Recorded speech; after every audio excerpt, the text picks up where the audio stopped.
થઈ ગયો છે. હવે આરતી કરવા જઈ છે. બહુ ગારો છે, હાલે એવું છે નહીં ભાઈ. ચંપલ પણ ન હાલતા વગર ચંપલે આયા હી જવું છે, પણ દાદા એ તો જવું જ જોઈએ, એમાં તો હાલ જ નહીં. દાદા હાય મિત્રો, હવે આપણે વાસડા દાદા આવી ગયા છે દર્શન કરવા.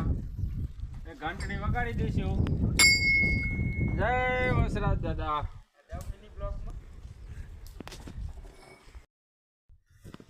હવે મિત્રો તમે પણ દર્શન કરી લો વસરાજ દાદાના. અમે પણ કરી લીધા.